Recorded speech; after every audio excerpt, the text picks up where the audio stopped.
Hello guys, salamat po pala sa mga subscribers ko at saka sa mga patuloy na sumusuporta po sa channel ko. Utang ko sa inyo guys kung bakit nabuo yung channel na to, okay? Sana patuloy niyo po akong suportahan.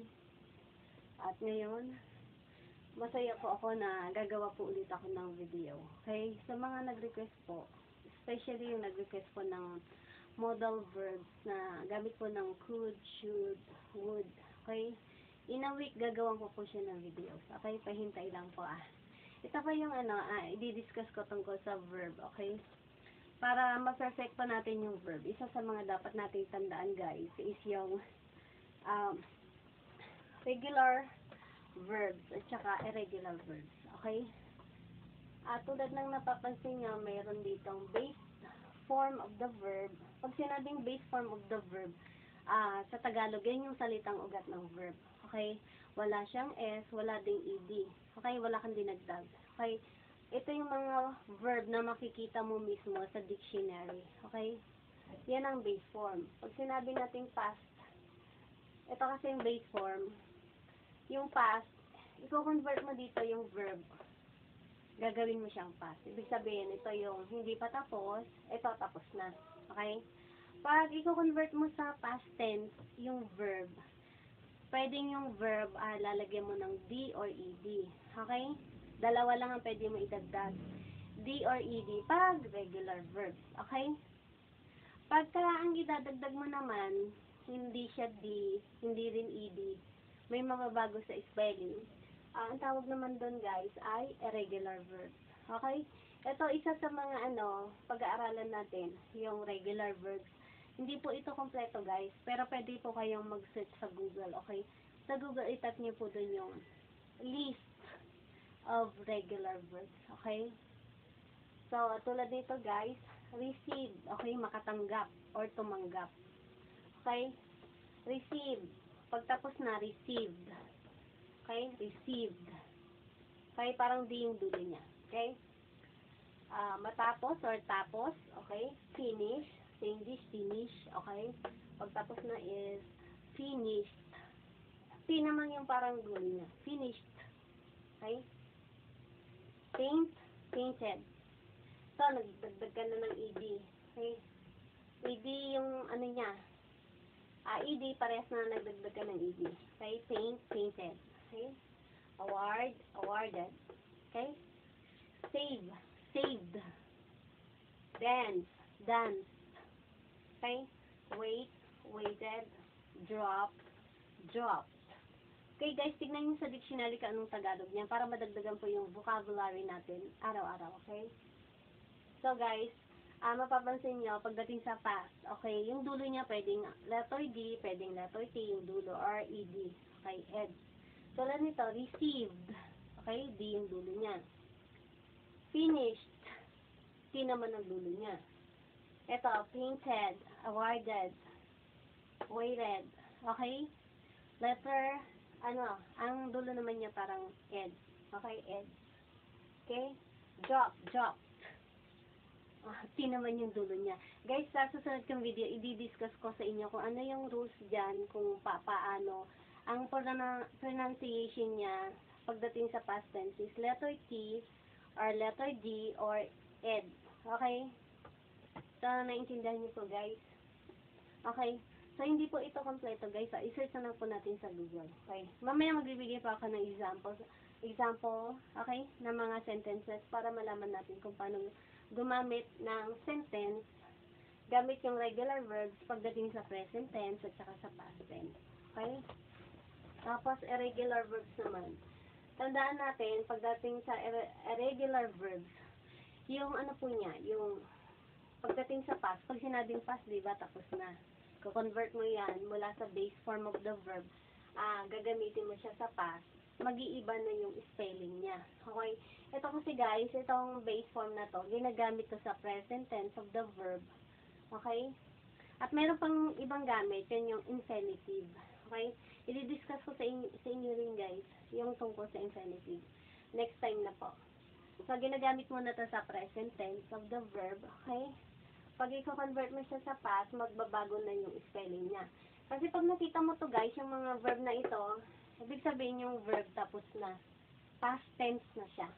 So, for example, gumawa, okay, make, made, pag tapos na, okay, fly, or lumipad, okay, or lipad, fly, flew, blow, blew, okay, keep, kept, teach, taught, okay, teach, magturo, taught, tapos na, okay, ride or sumakay, sakay, okay, ride, rode, okay, drive, magmaneho, okay, drive, drove, pagkatapos na, think, thought, okay, so may napansin po kayo guys, pagdating sa pronunciation po nito, teach at saka think, ay, thought at saka thought, okay, TH sounds po ito guys, parang parehas po yung ano niya, pronunciation, kaya lang ito letter T lang siya, thought, ito naman, thought, okay, TH sounds, pag-aralan natin guys kung paano pag-pronounce ng TH sounds, especially sa mga gustong mag-work po sa call center. Kasi yan po yung unang-unang tinitignan nila, yung tamang pronunciation. Pag magpo-pronounce ka po ng TH sounds, dapat ilalabas mo ng konti yung dila mo na may konting hangin, tapos yung dila mo na sa pagitan ng taas at saka baba ng ngipin, okay? So, think, okay? Thought, okay? Thought, teach, thought, okay? Think, mag-isip, okay? Pagtapos na, thought, okay? Next. Ito naman po guys, sabi dito, some irregular verbs have the same base in past form. Ibig sabihin yan, wala pong mababagong spelling, hindi ka magdagdag ng D or ED. Hindi ka rin magbabago ng spelling. So, parehas lang yung present tense niya, yung base form of the verb, at saka yung past tense of the verb. For example, cat, cat. Okay? Iba rin po yung tinatawag natin na cat. Yan yung pusa. Ito naman, cat. Cat. Okay? Cat. Shut. Pag sinabing shut, parang, for example, shut the door. Okay? Ibig sabihin, close the door. Other term niya is close the door, or nagamit ka ng shut, isara, ibig sabihin, shut the door. Okay? Shut. Shut. Okay? Hindi ka na magdadagdag ng ed dyan pag past tense na. Okay? Hit. Hit. Okay? Read. Itong read, parehas po ng spelling, pero pag nag-pronounce ka ng past tense niya, read. Okay? Read, read. Okay? Bet, bet. Hurt, hurt. Okay? Burst, burst. Set, set. Put, put. Okay? So, gagawa na tayo ng example, guys. Guys, ito mostly, tatandaan nyo, guys, wala kayong babagoy yung spelling pagdating sa past tense niya. So, gagawa na tayo, guys, ng example. Hello, guys. Bago ako matulog, yung karugtong ng video ko, nandito na. Okay? So, guys, yung present tense of the verb, okay, gagamitin na natin sa sentence. Okay.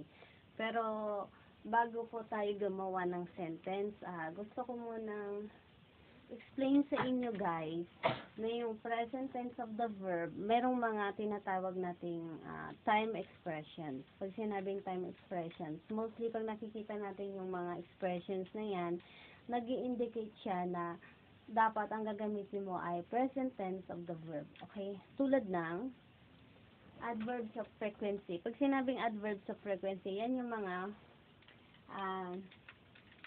kung gaano kadalas. Okay? Nagpapakita siya kung gaano kadalas mo ginagawa yung mga bagay-bagay. Okay? For example, ng adverbs of frequency, usually, okay? Usually, always, often, parang ibig sabihin madalas. Okay? Usually, okay? Okay, ano pa? Occasionally, pag sinabing occasionally, tuwing may occasions, ginagawa mo yung action. Okay? Sometimes, ibig sabihin, sometimes, rarely, rarely, okay? Ibig sabihin yan, paminsan-minsan. Okay? All the time, most of the time. So, ibig sabihin yan, all the time sa lahat ng oras. Okay? Most of the time, ibig sabihin, halos sa lahat ng oras. Parang ganun yan. Okay? Next. So, tatandaan natin guys yung adverbs of frequency. Pag nakita natin itong mga time expressions na yan, ang gagamitin po natin ay present tense of the verb. Okay? Tapos, ano pa? Kasi habitual po siya, ibig sabihin, habitual routine, araw-araw mo siyang ginagawa. So, yung mga time expressions niya is, time expressions are, everyday, okay? Ibig sabihin na everyday, araw-araw, okay? Pag sinabing every, bawat, okay? Every hour, bawat oras, every minute, bawat minuto, every week, bawat linggo, okay? Every month, okay? Bawat buwan, every year, okay? Bawat taon. So, inuulit-ulit mo siyang ginagawa. Basta may salitang every, ibig sabihin bawat, okay? Bawat oras, bawat linggo, bawat buwan, bawat taon, okay? Twice a day, ibig sabihin ng twice a day, 2 beses sa isang araw, okay? Twice a week, 2 beses sa isang linggo, twice a month, 2 beses sa isang buwan, okay? Twice a year, 2 beses sa isang taon, okay? Ano pa? Every semester, tuwing semester, okay? Every Monday, may salitang every na naman, tuwing Monday, tuwing Tuesday, Wednesday, etc. Okay? Every Monday, every Tuesday, basta ganon, may every. Okay?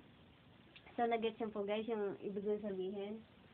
So, yan yung mga time expressions. Okay? Na nag-indicate na ang tense ng verb na gagamitin mo ay present tense of the verb. So, guys, para sa mga beginner, let's conjugate first. Okay? Kasi guys, pag present tense of the verb, magko-conjugate ka, okay? Pwedeng yung verb ay may S o wala. Okay? Mula sa base forms niya. Tapos guys, eto, sasagutan natin ito mamaya. Okay? So, ang gagamitin natin ay eat. Okay? Kakain or kain. Okay? Eat. Okay? So, ito, tatandaan natin guys, ito, may S to dapat. Okay?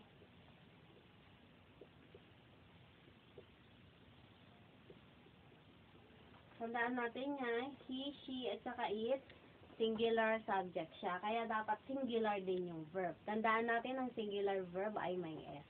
Okay? Tapos ito yung I, you, we, at saka they, dapat yung verb niya walang S. Okay? Dapat plural ang verb niya. Okay?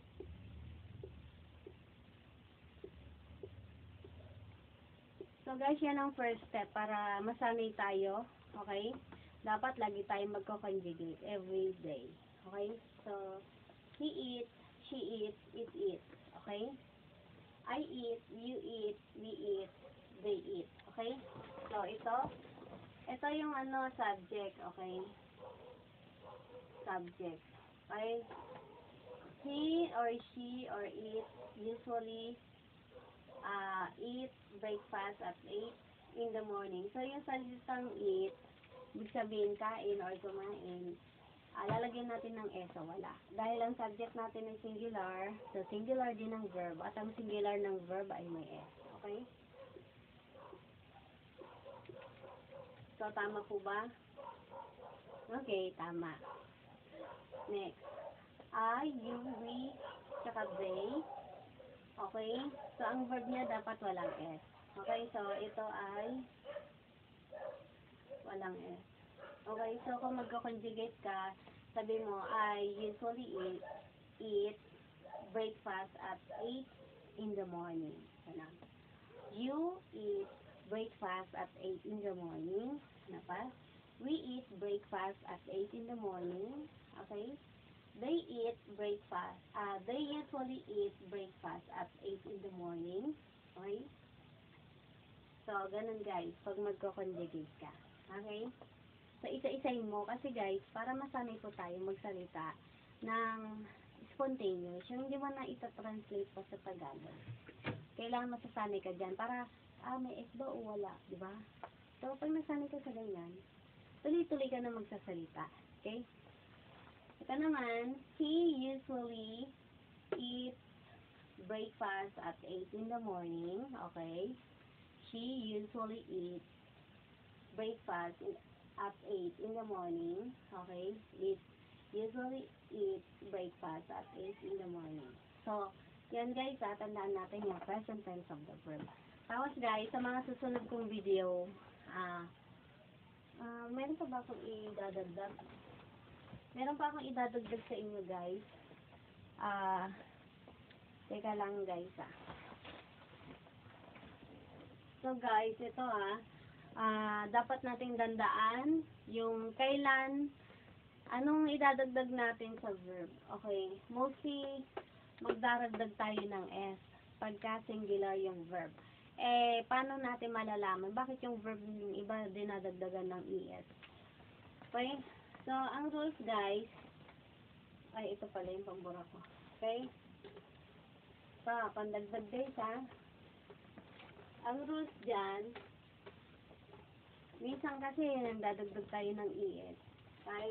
Titingnan natin po yung verb kung saan nagtatapos. Okay? Pag nagtapos sa S, SH, X, okay? Tsaka Z, okay? So, magdadagdag ka lang ng ES. Okay? ES. Ganun lang. For example, wash. Okay? Washes. Okay? Ayan yung SH. Parang ganyan. Fix.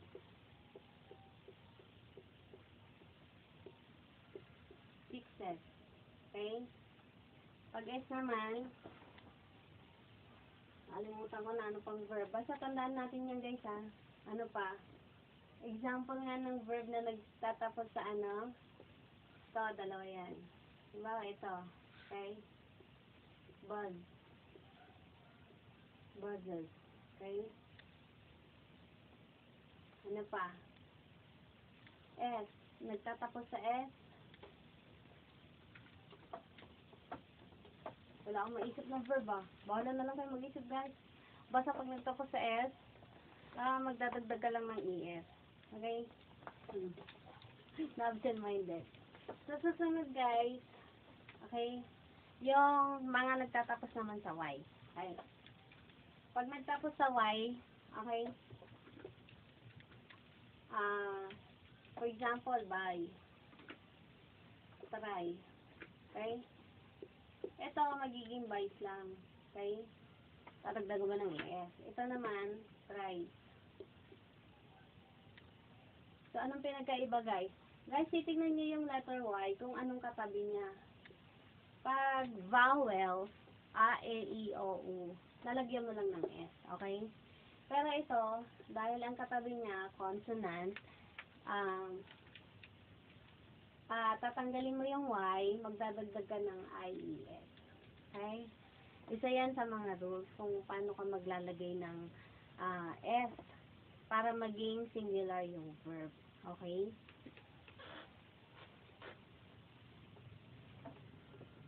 So, isusunod ko na guys yung sa other videos ko, may mga rules akong sinabi sa ganyan. So, tingnan nyo na lang po sa iba kong videos. Pero kung may time po, gagawa po ako ng rules. Kasi marami pong rules yung ganyan Gagawa ko ng rules kung kailan kung ano yung pagdaragdag ng yung rules sa pagdaragdag ng S, okay? Tungkol sa verb. Na magagamit natin sa present tense of the verb. Okay, susunod naman yung past tense of the verb, gagawa ako ng katulad nito. Okay, so abangan lang po natin. Idudugtong ko na lang sa videos ko. Na ito, okay? Hello mga kaibigan. Ito na yung karugtong ulit, yung past tense, okay? Karagdagang information. So, kailan nga ba ginagamit? O yung palatandaan na kung saan ang gagamitin natin ay past tense of the verb. Okay, ito yung mga time expressions. Okay, yesterday, kahapon. Ito, may salitang last. Ibig sabihin, noong nakaraan. Okay? Last night, nung nakaraang gabi. Okay? Last week, nung nakaraang linggo. Last month, nung nakaraang buwan. Okay? Last year, nung nakaraang taon. Okay? Basta nakaraan na. Okay? So, tapos na yon kasi nakaraan eh. Next. In blank. Pag sinabing in, tapos yung susunod. Alimbawa, in 1969. Okay? Ano pa?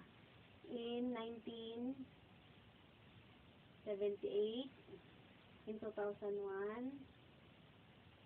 In 2015. Okay? Basta in, tapos pagkatapos ng taon na kung saan nakalipas na, okay? Indication yon na past tense ang gagamitin. Kasi, parang sasabihin mo, noong 2015, okay? Noong 2015, kasi tapos na eh. Yun yun, in 1969, 1998, in 1978, okay? Basta tatandaan nyo yung in plus yung taon na nakalipas. Indication na past tense of the verb ang gagamitin natin. Tapos, yung may word na ago. Okay? Pag sinabing ago, nakalipas na. Okay? Tapos na. Halimbawa, 3 years ago, ibig sabihin 3 taon na ang nakalipas. Okay? 3 minutes ago, 3 minuto na ang nakalipas. Okay? 1 hour ago, 1 oras na ang nakalipas. Basta makikita nyo yung ago, bago yung ago, naka-indicate dyan kung gaano katagal. Halimbawa, 3 hours, 2 hours, okay, 2 hours ago. Ganyan. The other day, pag sinabing the other day, nung nakaraang araw. Okay? The other day. Okay? Ano pa? Halimbawa, ako ngayon, medyo may edad na. Sabihin ko when I was young, okay, nung bata pa ako. Sa inyo naman, kung college kayo, pwede yung sabihin when I was in high school, okay? Or when I was in elementary school. Siyempre, yan yung stage ng buhay mo na tapos na. Okay? So, gumamit siya ng when. Okay? Tapos, ito yung stage ng buhay mo. Kung kailan man yan, natapos na. So, ibig sabihin, pag tapos na, past tense of the verb na ang gagamitin. So, magka-conjugate muna tayo, guys. So, pili tayo ng verb na pwede natin i-conjugate. So, halimbawa ay sleep. Okay? Sleep. Ang past tense niya ay slept. Okay? So, lagyan na natin to ng past tense. Okay?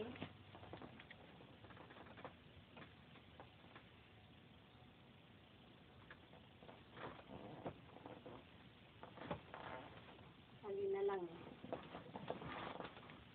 Okay. Tama ba? Okay. Slept. So, guys, lagi kayong maggaganito. Okay?